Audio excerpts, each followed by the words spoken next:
যে ডক্টর ইউনূস চাঁদাবাজদের প্রশ্রয় দিয়েছে, জাতির জনক বঙ্গবন্ধু শেখ মুজিবুর রহমানের বাসস্থান, যেখানে তিনি সপরিবারে ছিলেন, ধানমন্ডি ৩২-এর বাড়ি কয়েক দফায় ভেঙে চুরমার করে দিয়েছে। অগ্নিসংযোগ করে অনেক দলিল, মুক্তিযুদ্ধের দলিল, অনেক মূল্যবান বই পুস্তক সব চালিয়ে পুড়িয়ে ছাই করে দিয়েছে। কিন্তু বঙ্গবন্ধু জাতির পিতা, যিনি এই বাংলাদেশ নামক এই জাতিরাষ্ট্র উপহার দিয়েছেন, বিশ্বের ইতিহাসে তাঁর নাম স্বর্ণাক্ষরে লেখা থাকবে। আবার শেখ হাসিনা আসবে, বাংলাদেশ হাসবে। এই ২ তালা বাড়ি, ৩২ নম্বরের দোতলা বাড়ি ২০ তালা হবে। আমি সেপুজা ওই বাড়িকে সোনার ইট দিয়ে সেই বাড়ি তৈরি করে দিব। আমাকে অনেকেই ধনাঢ্য ব্যক্তিরা বলেছেন, এক মহিলা বলেছেন আমাকে ১ ট্রাক সোনার ইট দিবেন। সম্ভব, বাংলাদেশে এরকম প্রবাসী অনেকে আছেন। তার বাড়ি সিলেট, লন্ডনে নাকি তাদের পরিবারের অনেকগুলো ১০-১২টা রেস্টুরেন্ট আছে। একটা রেস্টুরেন্ট থাকা মানেই কোটি কোটি টাকার মালিক।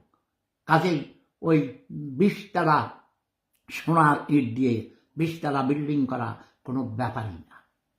আমার হাঁসুয়াপা আসার ১ বছরের মাথায় আমি বাংলাদেশে ফিরে যাব আমার হাঁসুয়াপাকে নিয়ে, এবং বাংলাদেশের ২০ কোটি মানুষ, প্রতিটি মানুষ এই ৩২ নাম্বারকে গড়ে তোলার জন্য নিজেরা কায়িক পরিশ্রম করবেন, অর্থ দিয়ে, সহযোগিতা দিয়ে, বিভিন্নভাবে সহযোগিতা করবেন।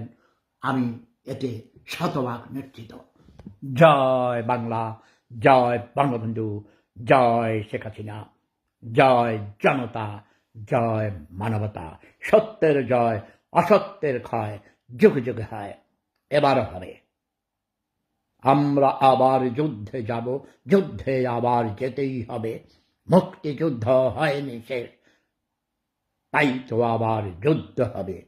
এ যুদ্ধ বাঁচার যুদ্ধ, এ যুদ্ধ হবেই হবে। নিপীড়িতের হবে জয়, মুক্তিযুদ্ধের চেতনার হবে জয়। রাজাকাররা হবে, রাজাকারদের হবে পরাজয়। জয় বাংলা, জয় বঙ্গবন্ধু, জয় শেখ হাসিনা। তোমরা দয়া করে আমার এই কথাগুলো সারা পৃথিবীতে ছড়িয়ে দাও, শেয়ার করো,